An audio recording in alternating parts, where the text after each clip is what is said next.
Hello guys, అందరికీ నమస్కారం. ఈరోజు మనం ఈ వీడియోలో సెలీనియంని ఎలా డౌన్లోడ్ చేసుకోవాలి, అలాగే ఎలా ఇన్స్టాల్ చేసుకోవాలి అనే దాని గురించి మనం చూద్దాం. మన ప్రీవియస్ వీడియోస్లో మనం సెలీనియం అంటే ఏంటి, సెలీనియం అనేది ఎలా వచ్చింది, అసలు సెలీనియం బేసిక్స్ని, అలాగే సెలీనియంతో వర్క్ చేయాలంటే కావాల్సిన సాఫ్ట్వేర్స్ లైక్ మనకి ఎక్లిప్స్ కావాలి, జావా కావాలి, అలాగే బ్రౌజర్స్ కావాలి. సో అవన్నీ ఎలా ఇన్స్టాల్ చేసుకోవాలి ఏంటి అనేది మనం చూసాం. సో దాంతోపాటు మనము సెలీనియం జావా కోర్స్కి కావాల్సిన జావా బేసిక్స్ అన్నిటిని కూడా మనం ఒకసారి రివైజ్ చేసుకున్నాం, రైట్? సో ఇప్పుడు ఈ వీడియోలో మనం సెలీనియంని డౌన్లోడ్ చేసి ఇన్స్టాల్ చేసుకుందాం. సో ఆ తర్వాత మనం ఇన్స్టాలేషన్ అయిపోయిన తర్వాత నెక్స్ట్ మనం సెలీనియం మీద వర్క్ చేయడం స్టార్ట్ చేయొచ్చు, అవునా? సో దానికి ఫస్ట్ మనం సెలీనియంని డౌన్లోడ్ చేసి ఇన్స్టాల్ చేసుకుందాం. సో ఇక్కడ మనకు ఒక విషయం గుర్తుపెట్టుకోవాలి, ఏంటంటే సెలీనియం అనేది ఒక నార్మల్ సాఫ్ట్వేర్ లాంటిది కాదు. సో మీరు ఏదైనా ఒక సాఫ్ట్వేర్ని డౌన్లోడ్ చేసి ఇన్స్టాల్ చేసినప్పుడు ఏం చేస్తారు, ఒక ఇన్స్టాలేషన్ విజార్డ్ అనేది వస్తుంది, అవునా? సో దాంట్లో మీరు నెక్స్ట్ అని క్లిక్ చేస్తారు కదా. సో అలా ఏదైనా ఒక సాఫ్ట్వేర్ మీరు డౌన్లోడ్ చేస్తే .exe అనేది ఒక ఫైల్ వస్తుంది మీకు. ఆ ఫైల్ని మీరు రన్ చేసినప్పుడు మీకు అలా నెక్స్ట్ అని క్లిక్ చేస్తూ లాస్ట్కి ఫైనల్గా ఫినిష్ అని క్లిక్ చేస్తారు, రైట్? సో అప్పుడు అది ఏమవుతుందంటే ఫిజికల్గా మీ సిస్టంలో ఇన్స్టాల్ అవుతుంది, మీ ఆపరేటింగ్ సిస్టమ్ మీద ఫిజికల్గా ఇన్స్టాల్ అవుతుంది. సో అప్పుడు మీరు విండోస్ మీద క్లిక్ చేసి విండోస్ బటన్ మీద మీరు దాని గురించి సెర్చ్ చేశారనుకోండి, మీకు ఆ సాఫ్ట్వేర్ అనేది ఓపెన్ అవుతుంది. సో దానికి ఒక UI అనేది ఉంటుంది కదా, ఆ సాఫ్ట్వేర్కి ఒక UI అనేది ఉంటుంది. సో అప్పుడు మీకు ఆ UI అనేది ఓపెన్ అవుతుంది. కానీ ఇక్కడ సెలీనియం అనేది అలా ఒక సాఫ్ట్వేర్ కాదు. సెలీనియం అనేది ఒక టూల్. ఆ సెలీనియం మనకు ఒక లైబ్రరీ ఫామ్లో మనకు అవైలబుల్గా ఉంటుంది. సో లైబ్రరీ అంటే ఏంటి, ఇప్పుడు మనకు జావాలో లైబ్రరీ అంటే జార్ ఫైల్ కదా, అదేవిధంగా .NETలో లైబ్రరీ అంటే మనకు DLL ఫైల్. అలా మనకు ప్రతి ఒక్క లాంగ్వేజ్లో కూడా లైబ్రరీస్ అనేవి ఉంటాయి. వాటి ఎక్స్టెన్షన్ అనేది మనకు ఒక్కొక్క లాంగ్వేజ్లో ఒక్కొక్క విధంగా ఉంటుంది. జావాలో వచ్చేసి జార్ అంటాము, అలాగే .NETలో వచ్చేసి DLL అంటాము, ఓకేనా? సో అలా మనకు డిఫరెంట్ లైబ్రరీస్ ఉంటాయన్నమాట, అంటే ఎక్స్టెన్షన్స్. సో మనకు సెలీనియం అనేది ఒక లైబ్రరీ ఫామ్లో మనకు అవైలబుల్గా ఉంటుంది. అంటే ఏదైనా ఒక లైబ్రరీ అనేది తీసుకుంటే వాటిని మన ప్రాజెక్ట్కి యాడ్ చేసి రెఫరెన్స్ చేసుకొని మనం వాటిని వాడుకోవాలి తప్పించి మనం దాన్ని ఫిజికల్గా ఇన్స్టాలేషన్ అనేది చేయలేము. ఎందుకంటే ఈ లైబ్రరీస్ ఏదైతే మనం మాట్లాడుతున్నామో ఈ లైబ్రరీ లోపల కొన్ని క్లాసెస్ ఉంటాయి, ఆ క్లాసెస్లో మెథడ్స్ ఉంటాయి. కానీ వీటిలో ఒక UI అనేది ఉండదు. మనం ఏదైనా ఒక సాఫ్ట్వేర్, ఇప్పుడు ఫర్ ఎగ్జాంపుల్ నేను ఒక క్యాలిక్యులేటర్ ఓపెన్ చేస్తానండి, చూడండి.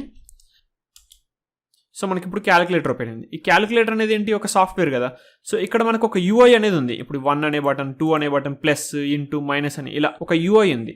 సో ఇక్కడ సెలీనియం వెబ్ డ్రైవర్కి UI ఉండదు. సో అది ఫస్ట్ థింగ్ మీరు గుర్తుపెట్టుకోవాల్సిన విషయం, ఓకేనా? సో UI ఉండదు కాబట్టి మీరు ఒక ఫిజికల్ ఇన్స్టాలేషన్ లాంటిది చేయలేరు. మీరు దానికి ఒక ఫిజికల్ ఇన్స్టాలేషన్ అనేది ఉండదు. అది ఒక లైబ్రరీ ఫామ్లో మీకు అవైలబుల్గా ఉంటుంది. సో ఆ లైబ్రరీని మీరు మీ ప్రాజెక్ట్స్లో రెఫరెన్స్ చేసుకోవాలి, అంటే మీ ప్రాజెక్ట్స్లో యాడ్ చేసుకొని ఆ లైబ్రరీ లోపల ఉన్న క్లాసెస్ని కానీ మెథడ్స్ని కానీ మీరు యాక్సెస్ చేసుకోవాలి, ఓకే? సో ఇప్పుడు మనకు ఎన్ని రకాల ప్రాజెక్ట్స్ ఉంటాయి, మనం ప్రాజెక్ట్స్లో యాడ్ చేసుకోవాలి కదా. మనకు ప్రాజెక్ట్స్ ఉంటాయి, జావా ప్రాజెక్ట్స్ 2 రకాలు ఉంటాయి. ఒకటి నార్మల్ జావా ప్రాజెక్టు, ఇంకొకటి మ్యావెన్ ప్రాజెక్టు. సో ఇప్పుడు నేను ఈ వీడియోలో 2 చూపిస్తానండి. యాక్చువల్గా నార్మల్ జావా ప్రాజెక్ట్లో మనం ఎలా యాడ్ చేసుకోవాలి ఆ లైబ్రరీస్ని, మ్యావెన్ ప్రాజెక్ట్లో కూడా ఎలా యాడ్ చేసుకోవాలని చూపిస్తాను. సో ఇప్పుడు ఈ లైబ్రరీని నేను డౌన్లోడ్ చేసుకోవాలి. ఎక్కడ డౌన్లోడ్ చేసుకోవాలంటే సెలీనియంకి ఒక అఫీషియల్ వెబ్సైట్ ఉంటుందండి. సో ఆ అఫీషియల్ వెబ్సైట్ నుంచి మీరు ఈ సెలీనియంని డౌన్లోడ్ చేసుకోవచ్చు. సో ఆ అఫీషియల్ వెబ్సైట్ మీకు తెలియకపోతే ఒకవేళ మీరు సింపుల్గా సెలీనియం జార్ డౌన్లోడ్ అని టైప్ చేయండి, ఓకేనా? లేదంటే సింపుల్గా సెలీనియం అని టైప్ చేయండి చాలు.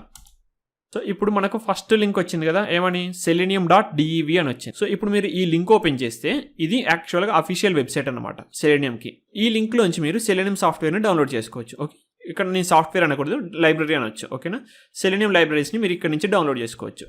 సో ఇక్కడ selenium web driver, selenium ID, selenium grid. మనకు కావాల్సింది ఏంటి, వెబ్ డ్రైవర్. సో ఈ వెబ్ డ్రైవర్ మీద నేను డౌన్లోడ్ అని క్లిక్ చేస్తాను. సో ఇక్కడ ఈ పేజ్లోకి వచ్చాక మీరు ఏం చేయాలంటే ఇక్కడ చూడండి, సెలీనియం సర్వర్ అని ఉంది. ఇక్కడ గ్రిడ్ అంటే మీరేం కన్ఫ్యూజ్ అవ్వాల్సిన పని లేదు, ఓకేనా? సెలీనియం ఈ లైబ్రరీ ఏదైతే ఉందో దాన్ని మనం యాక్చువల్గా సెలీనియం స్టాండ్ అలోన్ సర్వర్ అంటాం, ఓకే? సో ఇక్కడ రాస్తానండి మీకు, సెలీనియం స్టాండ్ అలోన్ సర్వర్ అంటాం మనం, ఓకే? సో ఈ లైబ్రరీని మనం మన ప్రాజెక్ట్స్లో వాడుతున్నాం యాక్చువల్గా. సో ఇప్పుడు మనం దీన్ని డౌన్లోడ్ చేస్తే యాక్చువల్గా గ్రిడ్ కూడా మనం ఇదే వాడతాం, ఓకేనా? ఇది యాక్చువల్గా సర్వర్ లాగా కూడా యాక్ట్ అవుతుంది అనమాట. సో అందుకోసం ఇక్కడ సెలీనియం సర్వర్ అని ఇచ్చారు, ఓకే? సో మీరు అది కన్ఫ్యూజ్ అవ్వాల్సిన పని లేదు. అంటే మీరు ఈ వెబ్సైట్ ఓపెన్ చేశాక ఇక్కడ సెలీనియం స్టాండ్ అలోన్ అనే ఒక పదం కనిపించకపోతే మీరు దాని గురించి వెతకాల్సిన పని లేదు, ఓకే? సో ఇక్కడ ఈ సెలీనియం సర్వర్లో లేటెస్ట్ స్టేబుల్ వర్షన్ అనేది మీరు డౌన్లోడ్ చేసుకోవచ్చు అనమాట, ఓకేనా? లేటెస్ట్ స్టేబుల్ వర్షన్ అంటే ఏంటంటే ఇందులో ఎలాంటి బగ్స్ లేవు, అంతా ప్రాపర్గా వర్క్ అవుతుంది అనమాట. సో ఎలాంటి ఇష్యూస్ లేవు అన్నట్టు స్టేబుల్గా ఉన్న వర్షన్ ఇది యాక్చువల్గా. సో అది కాదు, నేను లేటెస్ట్గా ఉన్న వర్షన్ వాడుకోవాలనుకుంటున్నా, స్టేబుల్ ఇవన్నీ నాకు అనవసరం, ఓకే? అందులో బగ్స్ ఉన్నా పర్లేదు, నేను లేటెస్ట్ ఏదైతే ఉందో అదే వాడుకోవాలనుకుంటున్నా అంటే కింద ఇంకోటి ఉంది చూడండి, లేటెస్ట్ సెలీనియం 4 ఆల్ఫా వర్షన్ అని. సో ఇది నేను ఈ వీడియో చేసేటప్పుడు ఇక్కడ Selenium 4 ఆల్ఫా వర్షన్ అని ఉంది. సో నెక్స్ట్ ఇది చేంజ్ అవ్వచ్చు, ఓకేనా. సో ఎప్పుడైనా సరే మీరు లేటెస్ట్ స్టేబుల్ వర్షన్ తీసుకోండి. సో నేను వచ్చేసి ఇప్పుడు ఈ వీడియోలో లేటెస్ట్ వర్షన్ డౌన్లోడ్ చేస్తున్నాను. సో దీని మీద క్లిక్ చేయండి. సో మనకి ఇక్కడ ఒక జార్ ఫైల్ డౌన్లోడ్ అవుతుంది, చూసారా కింద. సో అదేంటంటే ఒక వార్నింగ్ ఇస్తుంది ఇలా. ఇదేంటంటే జార్ ఫైల్ కదా, జార్ ఫైల్లో ఏమైనా ఒక హార్మ్ఫుల్ రిసోర్సెస్ లాంటివి ఏమైనా ఉండొచ్చు, అవి మీ సిస్టమ్కి హార్మ్ కలిగించవచ్చు అన్నట్లుగా ఒక వార్నింగ్ అనేది ఇస్తుంది. సో మనం ఇక్కడ కీప్ అని కొడతాం. ఓకే, మనకు తెలుసు అంటే ఈ Selenium దాంట్లో ఎలాంటి హార్మ్ఫుల్ రిసోర్సెస్ లేవని మనకు తెలుసు కాబట్టి నేను కీప్ అని కొట్టాను, ఓకేనా. సో ఇప్పుడు డౌన్లోడ్ అయిపోయిందండి. ఇది మీ డౌన్లోడ్స్ పేజ్లో ఉంటుంది. సో ఫస్ట్ డౌన్లోడ్స్ ఓపెన్ చేద్దాం. సో డౌన్లోడ్స్లోకి వెళ్తే నాకు ఇక్కడ Selenium సర్వర్ స్టాండర్లోన్ అనేది ఉంది కదా. సో ఇది జార్ ఫైలు. సో ఇది మనకు డౌన్లోడ్ అయింది. ఇప్పుడు నేనేం చేయాలి, దీన్ని జావా ప్రాజెక్ట్లో యాడ్ చేయాలి, రైట్. సో ఇక్కడ ఫస్ట్ నేను నార్మల్ జావా ప్రాజెక్ట్ చూపిస్తాను, ఓకేనా. ఈ నార్మల్ జావా ప్రాజెక్ట్ చూపించిన తర్వాత Maven చూపిస్తాను. సో ఫస్ట్ ఒక ప్రాజెక్ట్ క్రియేట్ చేస్తాను, నార్మల్ జావా ప్రాజెక్ట్. సో ఇక్కడ నేను నేమ్ ఇస్తానండి, ప్రాజెక్ట్ నేమ్ ఏంటనేది. సో మన కోర్స్ నేమ్ ఇస్తాను, Selenium జావా తెలుగు. ఫినిష్ అని క్లిక్ చేస్తాను.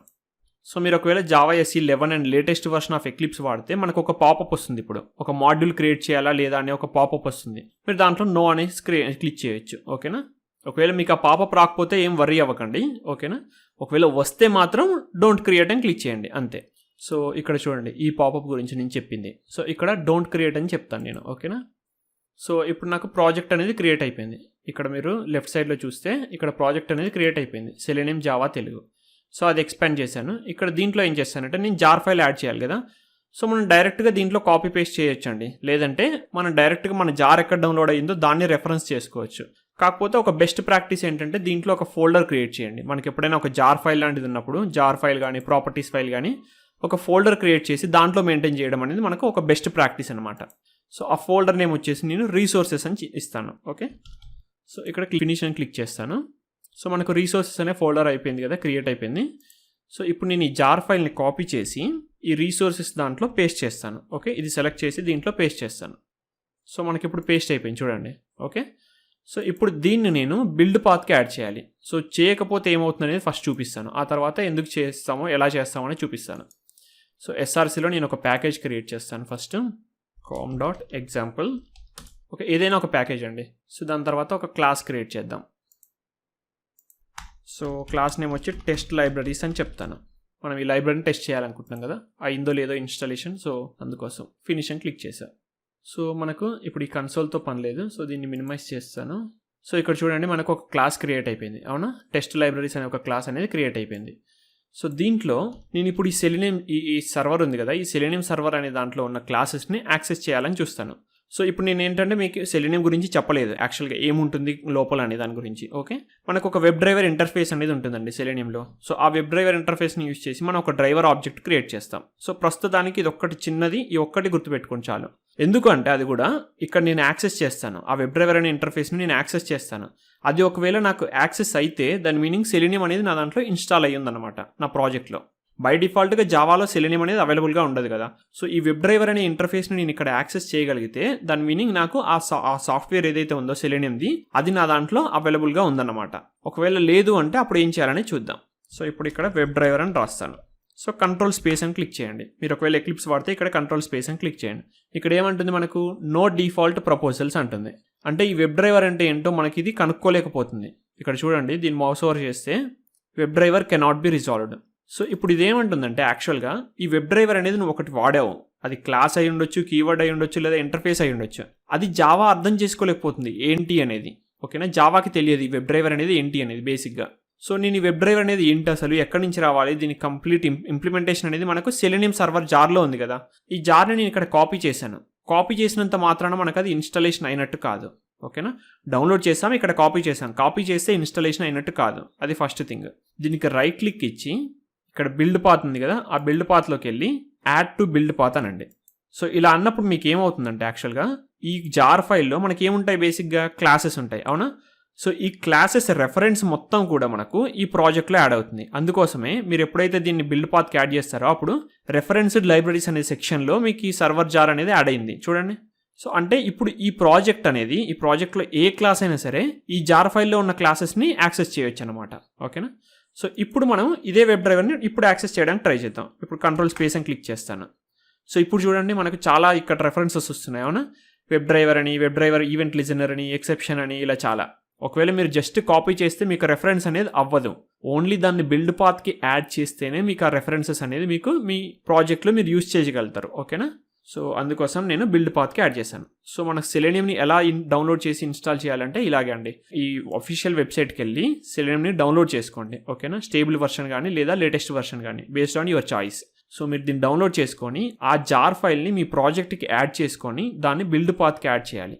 సో నార్మల్ ప్రాజెక్ట్కి ప్రొసీజర్ ఇది. సో దాని తర్వాత మనం మన సెలేనియం కోడ్ అనేది రాసుకోవచ్చు. ఓకే, సో ఇక్కడ నేను ఒకవేళ ఇలా రాస్తానండి సింపుల్గా. ఈ కోడ్ ఏంటి, ఈ లైన్ ఏంటి అనేది మనం ముందు చూద్దాం. సో ఇక్కడ ఏమంటుంది, వెబ్ డ్రైవర్కి ఇంపోర్ట్ చేసుకోమంటుంది రెఫరెన్సెస్ అనేది. సో ఇక్కడ ఇంపోర్ట్ అయింది. అలాగే క్రోమ్ డ్రైవర్ కూడా రెఫరెన్సెస్ని ఇంపోర్ట్ చేసుకోమంటుంది. రైట్? సో నేను ఈ లైన్ రాయగలిగాను అంటే దాని మీనింగ్ నా దాంట్లో సెలేనియం అనేది ఇన్స్టాల్ అయ్యింది అన్నమాట. నా ప్రాజెక్ట్లో సెలేనియం అనేది యాడ్ చేసింది అన్నమాట. ఓకేనా? ఒకవేళ మీరు ఈ లైన్ రాసినప్పుడు మీకు ఎర్రర్ చూపిస్తే అప్పుడు మీ దాంట్లో సెలేనియం ఇన్స్టాల్ అయ్యి లేదు అన్నమాట. ఓకే, అది గుర్తుపెట్టుకోవాలి మీరు. సో ఇదన్నమాట నార్మల్ జావా ప్రాజెక్ట్కి అయితే. సో నెక్స్ట్ మనం మావెన్ ప్రాజెక్ట్తో ఎలా చేయాలని చూద్దాం. సో కొంచెమే డిఫరెన్స్ ఉంటుందండి, పెద్దగా ఏముండదు. సో ఫస్ట్ నేను ఒక మావెన్ ప్రాజెక్ట్ క్రియేట్ చేస్తాను. ఇక్కడ నేను దీంట్లోకి వెళ్ళేసి అదర్ అని చూస్ చేసుకొని మావెన్ ప్రాజెక్ట్ని చూస్ చేసుకుంటా. అవునా? సో ఇక్కడ డిఫాల్ట్ వర్క్ స్పేస్ ఉంచేస్తాను. సో ఎందుకంటే ఇదే వర్క్ స్పేస్లో నాకు కావాలి కాబట్టి ఇక్కడే ఉంచేస్తాను. సో దీంట్లో నెక్స్ట్ అని క్లిక్ చేస్తా. సో ఇక్కడ మీరు ఏదో ఒక ఆర్టిఫాక్ట్ చూస్ చేసుకోవచ్చు అండి. బై డిఫాల్ట్గా ఈ మావెన్ ఆర్కిటెక్ట్ క్విక్ స్టార్ట్ అనేది కదా ఆర్కిటైప్. సో దీన్ని చూస్ చేసుకోవచ్చు. నెక్స్ట్ అని క్లిక్ చేయండి. సో ఇక్కడ group ID and artefact ID ఇవ్వాలండి. గ్రూప్ ఐడి వచ్చేసి కామన్ చెప్దాం. ఆర్టిఫాక్ట్ ఐడి వచ్చేసి మనకు సెలేనియం ప్రాక్టీస్ అందాం. ఓకేనా? సో ఇవేంటి ఇవన్నీ అంటే ఇవి మీకు తెలియాలంటే ఈ గ్రూప్ ఐడి ఏంటి, ఆర్టిఫాక్ట్ ఐడి ఏంటి తెలియాలంటే మీరు మావెన్ కోర్స్ చూడాలండి. ఓకేనా? సో దీంట్లో ప్రజెంట్గా అయితే ఇవన్నీ ఏం ఆలోచించకండి. మనకు ప్రజెంట్గా ఇవన్నీ గురించి ఏం పెద్దగా వరీ అవసరం లేదు. సో నెక్స్ట్ ఇక్కడ ఆటోమేటిక్గా ప్యాకేజ్ నేమ్ అనేది జనరేట్ అవుతుంది గ్రూప్ ఐడిని ఆర్టిఫాక్ట్ ఐడిని బేస్ చేసుకొని. సో ఇక్కడ ఫినిష్ చేయండి. ఈ బాటమ్ కార్నర్లో చూడండి మీరు, రైట్ సైడ్ బాటమ్ కార్నర్లో కొన్ని సాఫ్ట్వేర్స్ని డౌన్లోడ్ చేసుకుంటుంది అనమాట. అంటే మావెన్ రెఫరెన్సెస్ ఉంటాయి కదా కొన్ని అవన్నీ డౌన్లోడ్ చేసుకొని కాన్ఫిగర్ చేసుకుంటుంది ఆ ప్రాజెక్ట్లోకి బై డిఫాల్ట్గా. సో ఇప్పుడు చూడండి ప్రాజెక్ట్ అనేది క్రియేట్ అయిపోయింది. సో ఈ సెలేనియం ప్రాక్టీస్ అనేది మనకి యాక్చువల్గా మావెన్ ప్రాజెక్ట్. ఈ సెలేనియం జావా తెలుగు అనేది నార్మల్ ప్రాజెక్ట్. సో ఈ సెలేనియం ప్రాక్టీస్లో మనకి ఇక్కడ ఎస్ఆర్సి ఉందండి. ఎస్ఆర్సిలో జావా ఉంది, ఎస్ఆర్సిలో టెస్ట్ ఉంది. ఓకేనా? సో మనకు ఫస్ట్ లైబ్రరీస్ యాడ్ చేయాలి కదా. సో లేదంటే మనం ఫస్ట్ చూద్దాం అసలు యాక్సెస్ చేయగలుగుతున్నామా లేదా అనేసి. ఇక్కడ ఒక యాప్ టెస్ట్ అనేది ఉంది క్లాసు. సో ఈ యాప్ టెస్ట్లో మీరు ఏదైనా సరే ఏదో ఒక మెథడ్లో వెబ్ డ్రైవర్ని యాక్సెస్ చేయడానికి ట్రై చేయండి. సో వెబ్ డ్రైవర్ అని టైప్ చేసి నేను ఇక్కడ కంట్రోల్ స్పేస్ కొడితే నాకు నో డిఫాల్ట్ ప్రపోజల్స్ అంటుంది. మనకి ఏదైతే ఇంతకుముందు చూసామో అదే విధంగా అంటుంది. అంటే ఈ ప్రాజెక్ట్లో ఇప్పుడు మనకు సెలేనియం అనేది యాడ్ అయ్యి లేదు, అది మనకు క్లియర్ అయింది. రైట్? సో సెలేనియంని మావెన్ ప్రాజెక్ట్లో ఎలా డౌన్లోడ్ చేయాలంటే మీరు ఇలా కూడా చేయొచ్చు, కానీ ఇలా చేస్తే వేస్ట్ అండి. ఎందుకంటే మావెన్ ప్రాజెక్ట్ యొక్క పర్పస్నే మీరు వాడట్లేదన్నమాట. మీరు ఒకవేళ ఈ జార్ ఫైల్ని డౌన్లోడ్ చేస్తే యాడ్ చేస్తే మావెన్ ప్రాజెక్ట్ యొక్క పర్పస్ని మీరు వాడట్లేదు. సో మనం యాక్చువల్గా మావెన్ ఎలా యూటిలైజ్ చేసుకోవాలో అలా చూసుకుందాం. సో మనకు మావెన్ నుంచి ఒకవేళ డౌన్లోడ్ చేయాలనుకుంటే మనకు మావెన్ ఎంవిఎన్ రిపాజిటరీ అని ఒకటి ఉంటుందండి. సో ఆ ఎంవిఎన్ రిపాజిటరీని ఓపెన్ చేయండి మీరు. లేదంటే మీకు రెండు విధాలుగా చూపిస్తాను. యాక్చువల్గా ఇలా ఎంవిఎన్ రిపాజిటరీ నుంచి చేసుకోవచ్చు, లేదంటే సెలేనియం వెబ్సైట్ నుంచే మనం చేసుకోవచ్చు. సో ఫస్ట్ సెలేనియం వెబ్సైట్ నుంచి చూపిస్తాను, సరేనా? సో ఆ డౌన్లోడ్స్ పేజ్లో ఉన్నారు కదా మీరు, అక్కడే కిందికి వస్తే ఇక్కడ మావెన్ ఇన్ఫర్మేషన్ అనే ఒక ట్యాబ్ ఉంది కదా, ఇక్కడ చూడండి ఒక హెడ్డింగ్. సో ఇక్కడ if you are using Maven you will find more information here. దీని మీద క్లిక్ చేయండి. మనం మావెన్ యూజ్ చేస్తున్నాం కదా ఇప్పుడు. సో దీని మీద క్లిక్ చేస్తే సో ఇక్కడ మనకు ఒక డిపెండెన్సీ ఇచ్చారండి. ఇది యాక్చువల్గా స్టేబుల్ వర్షన్కి డిపెండెన్సీ. ఓకే, మనకి ఇంతకుముందు ఎలా అయితే చూసామో stable version and latest version, so అదేవిధంగా ఇది స్టేబుల్ వర్షన్కి డిపెండెన్సీ. లేదు లేటెస్ట్ వర్షన్ కావాలనుకుంటే ఇది డిపెండెన్సీ. ఓకేనా? సో ఈ స్టేబుల్ వర్షన్ డిపెండెన్సీని తీసుకోండి. దీన్ని ఎక్కడ పెట్టాలంటే మనకు మావెన్ ప్రాజెక్ట్లో ఒక pom.xml ఫైల్ ఉంటుంది. సో ఆ pom.xml ఫైల్ని ఓపెన్ చేయండి. సో ఇక్కడ డిపెండెన్సీస్ అనే ఒక ట్యాగ్ ఉంది కదా, సో ఇది XML బేస్డ్ అన్నమాట. సో అందుకోసం మనకు ట్యాగ్స్ ఉంటాయి ఇందులో. సో ఇక్కడ డిపెండెన్సీస్ అనే ఒకటి ఉంది కదా ట్యాగ్, ఈ డిపెండెన్సీస్ ట్యాగ్ లోపల మీరు దీన్ని యాడ్ చేయాలి. ఓకేనా? ఈ JUnit కన్నా ముందే యాడ్ చేయొచ్చు, తర్వాత యాడ్ చేయొచ్చు. మనకి JUnit యాక్చువల్గా అవసరం లేదు కాబట్టి నేను దీన్ని తీసేస్తున్నాను. ఓకే, సో దాన్ని రిమూవ్ చేశాను. ఇప్పుడు నేను సెలేనియంని యాడ్ చేస్తున్నాను. మీరు యాడ్ చేసిన వెంటనే ఇక్కడ బాటంలో చూడండి, ఇక్కడ డౌన్లోడ్ చేసుకుంటుంది అది. చూడండి, అది కావాల్సిన సాఫ్ట్వేర్స్ మొత్తాన్ని డౌన్లోడ్ చేసుకుంటుంది సెలేనియం వెబ్సైట్ నుంచి. Okay, so let it complete అండి. మనం దాన్ని అలా వదిలేద్దాం. సో ఇప్పుడు మావెన్ రిపాజిటరీ నుంచి ఎలా డౌన్లోడ్ చేసుకోవాలో చూపిస్తాను. సో సేమ్ అండి, ఇక్కడ యాక్చువల్గా మనం ఏదైతే డిపెండెన్సీని తీసుకున్నామో అదే డిపెండెన్సీని సెలేనియం వెబ్సైట్ నుంచి కాకుండా మావెన్ రిపాజిటరీ నుంచే తీసుకుంటాం. ఎలా అంటే ఈ mvnrepository.com వెబ్సైట్ని ఓపెన్ చేయండి. సో మనకి ఈ పేజ్ వచ్చింది కదా, ఇక్కడ పైన సెర్చ్ బార్ ఉంది కదా, దాంట్లో సెలీనియం అని టైప్ చేయండి. ఓకేనా, టైప్ చేసి ఎంటర్ కొట్టండి. సో మనకు ఫస్ట్ ఉంది కదా సెలీనియం జావా అనేది, మనం దీన్ని చూస్ చేసుకుంటే సరిపోతుందండి. సో మనకి ఇక్కడ కూడా అదే ఉంది కదా సెలీనియం జావా ఆర్టిఫాక్ట్ అనేది, అవునా. సో ఇది మన ఆర్టిఫాక్ట్ ఐడి. ఆ ఆర్టిఫాక్ట్స్ ఐడి అన్నీ ఇక్కడ చూపిస్తున్నాయి చూడండి. సో ఇది వచ్చేసి artefact ID selenium Java. So దీన్ని మీరు డౌన్లోడ్ చేసుకుంటే సరిపోతుంది. ఇప్పుడు ఎలా డౌన్లోడ్ చేయాలంటే అది కూడా చూపిస్తాను. సో దీని మీద క్లిక్ చేయండి. ఇప్పుడు మనకు వర్షన్స్ అడుగుతుంది, ఏ వర్షన్ కావాలి అని అడుగుతుంది. ఇప్పుడు ఇక్కడ అన్స్టేబుల్ వర్షన్స్ ఉంటాయి కదా, వాటన్నిటిని ఇక్కడ ఇలా పింక్ కలర్ తోటి కొంచెం హైలైట్ చేసి ఉంటారు. ఓకేనా, సో అవి కాకుండా స్టేబుల్ కావాలి నాకు. సో స్టేబుల్ అనేది ఇక్కడ ఉంది, లాస్ట్ వర్షన్. సో దీని మీద క్లిక్ చేస్తాను. సో ఇక్కడ చూడండి మనకు డిపెండెన్సీ ఉంది. సో ఈ డిపెండెన్సీ నేను ఇక్కడ క్లిక్ చేస్తే చాలు ఆటోమేటిక్గా కాపీ అవుతుంది, లేదంటే మీరు Ctrl+C కూడా ప్రెస్ చేయొచ్చు. ఓకేనా, సో దీన్ని కాపీ చేసి ఇప్పుడు నేను ఎలా అయితే పెట్టానో ఇక్కడ ఈ డిపెండెన్సీ ప్లేస్లో మీరు దాన్ని పెట్టేసి సేవ్ చేస్తే ఆటోమేటిక్గా ప్రాజెక్ట్ మీకు డౌన్లోడ్ చేసి పెడుతుంది ఆ లైబ్రరీస్ని. సో ఇప్పుడు మనమైతే ఒకటి డౌన్లోడ్ చేసాం కదా, ఏదైనా పర్లేదు, సెలీనియం వెబ్సైట్ నుంచి చేసినా పర్లేదు, Maven రిపోజిటరీ నుంచి చేసినా సేమ్ డౌన్లోడ్ అవుతుంది మనకు. ఓకే, సో ఇక్కడ ఎర్రర్ ఎందుకు వస్తుందంటే నేను జేఇన్కి సంబంధించిన రెఫరెన్సెస్ని తీసేసాను కాబట్టి. సో ఇవన్నీ తీసేస్తానండి. సో లేదంటే ఒకవేళ ఈ క్లాస్ని డిలీట్ చేస్తాను, కన్ఫ్యూషన్ ఎందుకు మనకు. సో ఇప్పుడు దీంట్లో ఒక క్లాస్ యాడ్ చేద్దాం, టెస్ట్ లైబ్రరీస్. అవునా, మనకు మెయిన్ మెథడ్ కూడా కావాలి. ఫినిషింగ్ క్లిక్ చేశాను. సో మనకి ఇంతకుముందు దాంట్లో చూస్తే మనము ఒక జార్ ఫైల్ డౌన్లోడ్ చేసి కాపీ చేసి దాన్ని బిల్డ్ పాత్కి యాడ్ చేసాం. కానీ Mavenతో మీరు ఒకవేళ డౌన్లోడ్ చేస్తే మీరు బిల్డ్ పాత్కి యాడ్ చేయాల్సిన అవసరం లేదండి. అవి ఆటోమేటిక్గా ఇక్కడ Maven డిపెండెన్సీస్లోకి యాడ్ అయిపోతాయి. ఇక్కడ చూడొచ్చు మీరు ఒకవేళ Maven డిపెండెన్సీస్లో ఇక్కడ పామ్లో డిపెండెన్సీ యాడ్ చేస్తే అది డౌన్లోడ్ చేసి ఇక్కడ ఆటోమేటిక్గా రెఫరెన్సెస్ని కూడా యాడ్ చేసుకుంటుంది. సో ఇక్కడ సెలీనియం జావా, సెలీనియం API ఇవన్నీ మనకు కనిపిస్తున్నాయి కదా. ఓకేనా, సో అంటే ఇవన్నీ మనకు ఆల్రెడీ రెఫరెన్సింగ్ జరిగిపోయాయి. సో ఇప్పుడు నేను దీంట్లో వెబ్ డ్రైవర్ అని టైప్ చేస్తే వెబ్ డ్రైవర్. ఓకే, సో ఇప్పుడు చూడండి వెబ్ డ్రైవర్కి సంబంధించిన రెఫరెన్సెస్ వస్తున్నాయి మనకు. వెబ్ డ్రైవర్ అంటే org.openqa.selenium అని చూపిస్తుంది కదా. సో అంటే మనం వెబ్ డ్రైవర్ని మనం ఇక్కడ యాక్సెస్ చేయగలుగుతున్నాం. అంటే ఈ Maven ప్రాజెక్ట్లో మనకు సెలీనియం అనేది ప్రాపర్గా ఇన్స్టాలేషన్ జరిగింది. సో ఈ వీడియోకి మనకు ఈ డౌన్లోడింగ్ అండ్ ఇన్స్టాలేషన్ చాలండి. నెక్స్ట్ వీడియోలో మనం ఎలా స్క్రిప్టింగ్ చేయాలి, అసలు బేసిక్ స్క్రిప్ట్ ఏంటి, అసలు ఫస్ట్ స్క్రిప్ట్ మనం రాద్దాం సెలీనియం నుంచి. ఓకేనా, సో అదండి ఈ వీడియోకి. సో ఒకసారి హై లెవెల్గా చూద్దామండి. సెలీనియం అంటే మనకి ఇక్కడ ఒక టూల్ అండి, ఒక సాఫ్ట్వేర్ కాదు. దీనికి ఎగ్జిక్యూషన్ ఇన్స్టాలేషన్ అనేది ఉండదు, అంటే exe ఫైల్ అనేది ఉండదు, ఒక UI లాంటిది ఏమి ఉండదు. దీనికి ఒక లైబ్రరీ ఇది. సో మనకి జావాలో లైబ్రరీ అంటే ఏంటి, జార్ ఫైల్, కాబట్టి జార్ ఫైల్ లాగా మనం డౌన్లోడ్ చేసుకున్నాము. సో యాక్చువల్గా సెలీనియం అనేది ఎలా ఉంటుంది అంటే సెలీనియం వెబ్ డ్రైవర్ అనేది ఈ సెలీనియం స్టాండలోన్ సర్వర్ అనే ఒక పేరుతోటి మనకు ఒక జార్ ఫైల్ అనేది అవైలబుల్గా ఉంటుంది. సో దాన్ని మనం డౌన్లోడ్ చేసి ప్రాజెక్ట్లో యాడ్ చేసుకుంటాం. ఎందుకంటే ఇది ఒక లైబ్రరీ కాబట్టి దీంట్లో ఉన్న క్లాసెస్ని మనం వాడుకోవాలి అనుకుంటే మనం అది మన ప్రాజెక్ట్కి యాడ్ చేసుకోవాలి, దాని రిఫరెన్స్ అనేది. సో అందుకోసం మనం దీన్ని డౌన్లోడ్ చేసి మన ప్రాజెక్ట్స్లో యాడ్ చేస్తాం. మనకు 2 రకాల ప్రాజెక్ట్స్ ఉన్నాయి కాబట్టి నార్మల్ ప్రాజెక్ట్లో అయితేనేమో మనం యాక్చువల్గా జార్ని డౌన్లోడ్ చేసి ఆ జార్ని మన దాంట్లో కాపీ చేసి ఆ తర్వాత బిల్డ్ పాత్కి యాడ్ చేస్తాము. ఒకవేళ మనం Maven ప్రాజెక్ట్ని వాడుతున్నాము అంటే అప్పుడు మనం ఆ డిపెండెన్సీని యూజ్ చేసి, సెలీనియం డిపెండెన్సీ ఉంది కదా, దాన్ని యూజ్ చేసి మనం ఇక్కడ సెలీనియం లైబ్రరీస్ని డౌన్లోడ్ చేసుకుంటాం. సో అది ఆటోమేటిక్గా మన ప్రాజెక్ట్కి రెఫరెన్స్ కూడా చేస్తుంది. సో అదండి మనకు selenium download and installation. So మీకు ఈ వీడియో నచ్చిందని నేను అనుకుంటున్నాను. ఒకవేళ నచ్చితే లైక్ చేయండి, షేర్ చేయండి, అలాగే కామెంట్ చేయండి. ఒకవేళ మీకు ఈ సిరీస్ అనేది నచ్చినట్లయితే మీ ఫ్రెండ్స్కి కూడా ఈ సిరీస్ని షేర్ చేయండి. సో ఈ వీడియోకి ఇంకా ఇంతే అండి. Thank you, bye bye.